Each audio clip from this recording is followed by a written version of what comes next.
It is 9 o'clock in the east, 6 o'clock in the west. We welcome you back to Newsmax TV's continuing coverage of America Votes 2016. I'm J.D. Hayworth. Now, here are the states that are closing their polls at this hour: Arizona, Colorado, Louisiana, Minnesota, Nebraska, New Mexico, New York, Wisconsin, and Wyoming.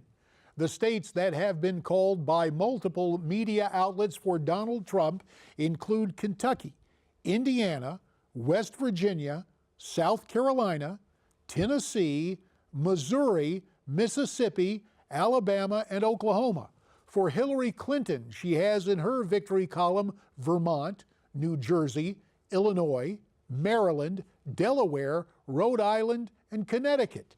We would welcome you to give us a call on what you are watching unfold tonight at 1-877-NEWSMAX. That's 1-877-639-7629. Let me again welcome in my Newsmax TV colleague from Newsmax New York, Steve Malzberg, and we are likewise joined from Newsmax Washington by pollster John Zogby. And we can welcome in via Skype Newsmax TV political analyst and presidential strategist Dick Morris. Dick, of course, also the New York Times best-selling author of Armageddon: How Trump Can Beat Hillary. Dick, first to you, the margin in Florida. You talked about it earlier. The counties that were still out seem to be populated with Republicans, and it appears that Mr. Trump is opening up a narrow but a stable lead. Your evaluation of the numbers in the Sunshine State thus far, Dick? Well, nationally, it looks like Trump is doing very well. Not prepared yet to say that he's going to win, but getting closer. I think he's going to carry Florida. That lead, Karl Rove put it best. He said the early voting is counted first, and that's Democrat. And then the election day voting comes later. That's Republican. And then the panhandle, the central time zone, comes later still, and that's heavily Republican. And he's now got a 1.4 lead with over 90% counted. I think he's going to likely win Florida. And now in Ohio and North Carolina, both sources of tremendous concern to us an hour ago, he has gained steadily. Last I looked, he was 0.1% behind in Ohio and less than a point behind in North Carolina, having come back from 5 and 6 points behind. It looks, if those trends continue, like he may carry North Carolina and Ohio and Florida, probably Iowa, which is yet to close. That would put him at 258 electoral votes, the 206 that Romney carried, including North Carolina, 18 from Ohio, 6 from Iowa, and then Florida 29 would bring him up to 258. Now, to get to 270 for the remaining 12 electoral votes, he's got to win Colorado, which is 9 votes, and he may well be able to do that. That would put him at 267. And then to get the extra votes, New Hampshire with 4, Pennsylvania with 20, Nevada with 6, where he's been ahead throughout. That last brick, New Mexico with 5, that last brick to put him up to 270 is not quite there yet. But it looks to me as if he's going to get 200, and the exact number is 259 electoral votes by carrying Ohio, Iowa, North Carolina, and Florida. And then if he carries Colorado, 259 plus 9 is 268. One more vote and he ties it, and it goes to the House and he wins. More than one vote, he wins at the Electoral College. That's the state of play right now. Dick, we should point out that according to the tabulations of the Fox News Channel, Mr. Trump has an electoral lead of 139 to 97.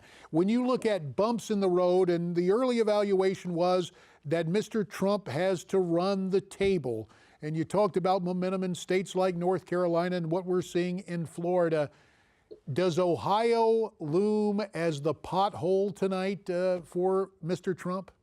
Well, it did, but we're only 1/10 of a point behind now. And when you find somebody catching up like that, it probably means they're carrying the election day voter, having lost the early voter.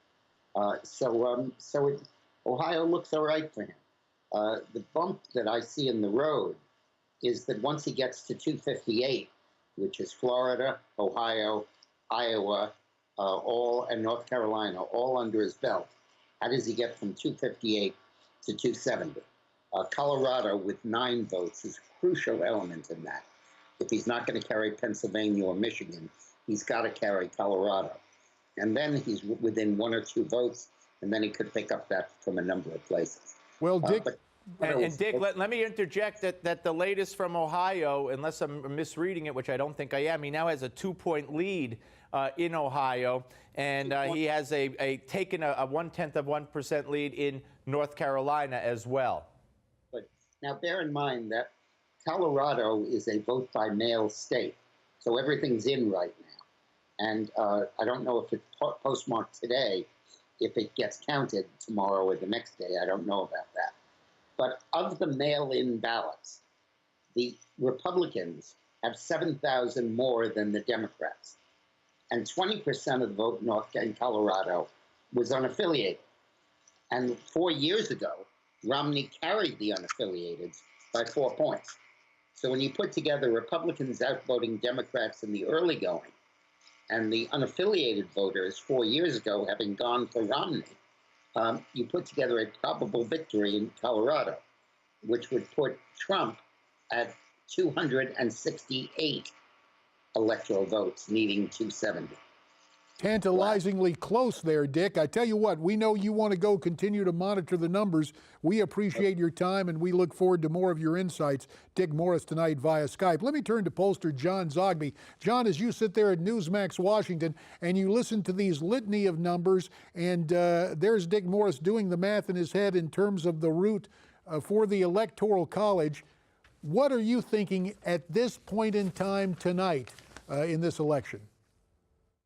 I'm thinking momentum. I'm thinking that, if Donald Trump wins North Carolina, and it looks like he could very well be doing that, and wins Ohio as well, that sets the table for a win out west, maybe even one that wasn't expected. But it also means that perhaps Michigan and Pennsylvania are really in play. And I've got to say this, I think among the big winners tonight are the pre-election pollsters, who in many ways have gotten this right.